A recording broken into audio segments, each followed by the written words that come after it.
ಆತ್ಮೀಯರೇ, ನಿಮಗೆ ಹೊಸ ಸ್ಥಳ ತೋರಿಸ್ತಿದ್ದೇನೆ, ಬನ್ನಿ. ಶಿರಸಿಗೆ ಬಂದಾಗ ನೀವೆಲ್ಲ ಮಾರಿಕಾಂಬಾ ದೇವಸ್ಥಾನಕ್ಕೆ ಭೇಟಿ ಕೊಡೋದು ಸಹಜ.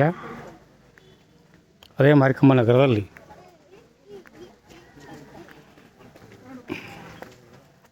ವೀರಭದ್ರಗಲ್ಲಿ ಅಂತ ಇದೆ. ಬಳಸ್ಕೊಂಡು ನೀವು ಬಂದರೆ ಈಗ ನೀವು ನೋಡುವಂಥ ಜಾಗ ಯಾವುದು ಅಂದರೆ,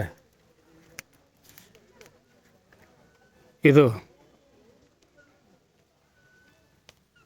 ಅಘನಾಶಿನಿ ಹುಟ್ಟು ಸ್ಥಳ. ಶಿರಸಿಯ ಈಶ್ವರ ದೇವಸ್ಥಾನ ಸಮೀಪ ಇದೆ. ಇದಕ್ಕೆ ಇರಲಿರುವ ಹೆಸರು, ವಿಶೇಷ ಹೆಸರು ಶಂಕರ ಹೊಂಡ ಎಂದು.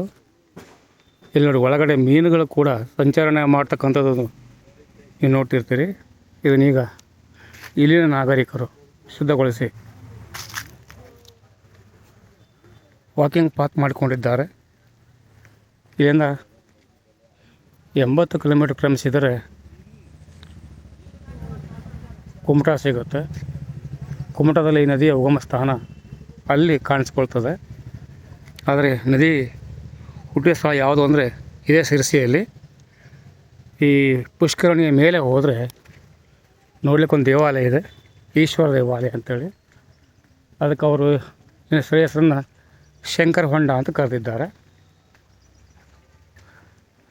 ಇಲ್ಲಿ ಉದ್ಭವ ಈ ತೀರ್ಥ ಅತಿ ಶುದ್ಧವಾದ ತೀರ್ಥ. ಮೊದಲೇ ಇದು ಹಾಳಾಗಿತ್ತಂತೆ.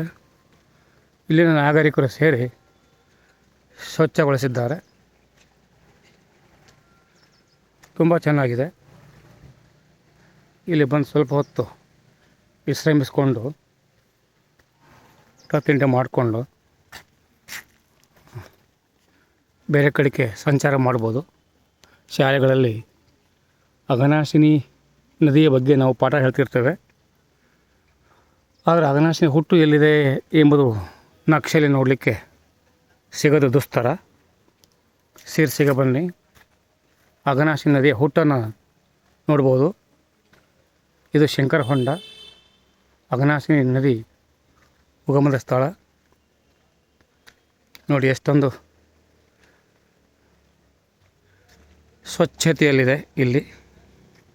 ಸದ್ಯಕ್ಕೆ ಇದನ್ನು ಚೆನ್ನಾಗಿ ಇಟ್ಕೊಂಡಿದ್ದಾರೆ.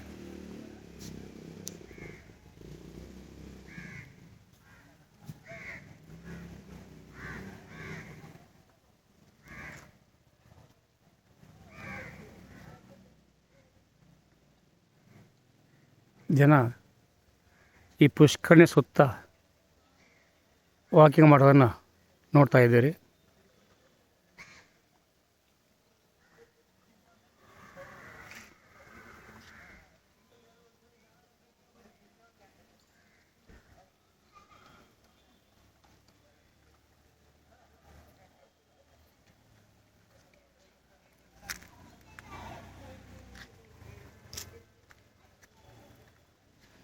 ಅಘನಾಶಿನಿ ನದಿಯ ಮಹತ್ವ, ಅದರ ಹರವು ನೋಡಬೇಕಾದ್ರೆ ಕುಮಟಾಗೆ ಹೋಗಬೇಕು.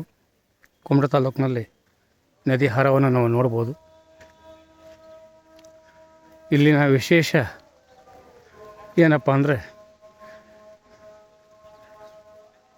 ಒಂದು ತರಹದ ಜಾತಿಯ ಮೀನು ಉತ್ಪಾದನೆ ಆಗುತ್ತೆ.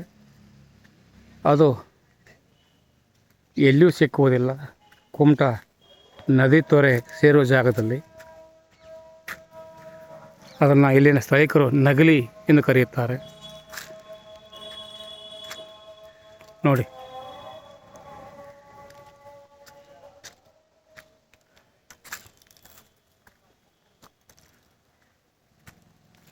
ಸಂಜೆ ಹೊತ್ತಿಗೆ, ಮುಂಜಾನೆ ಹೊತ್ತಿಗೆ ಜನ ಇಲ್ಲಿ ಸ್ವಲ್ಪ ಕಾಲ ಬಂದು ರಿಲ್ಯಾಕ್ಸ್ ಮಾಡಿಕೊಂಡು ಹೋಗುತ್ತಾರೆ.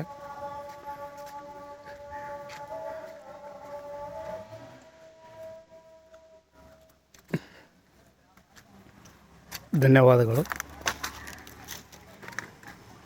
ಮುಂದಿನ ವಿಡಿಯೋದಲ್ಲಿ ಇದಕ್ಕಿಂತ ಉನ್ನತ ಎಷ್ಟು ತೆಗೆದುಕೊಂಡು ಬರ್ತೇನೆ.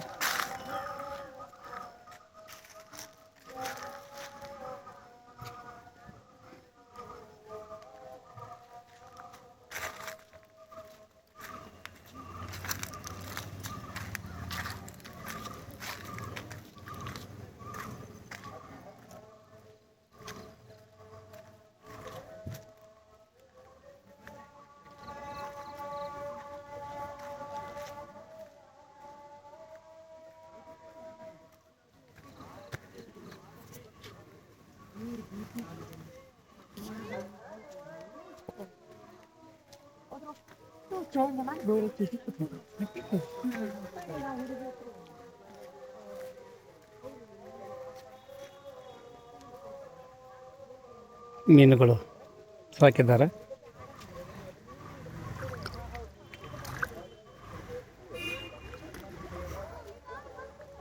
ಅಲ್ಲಿ ಸಣ್ಣದ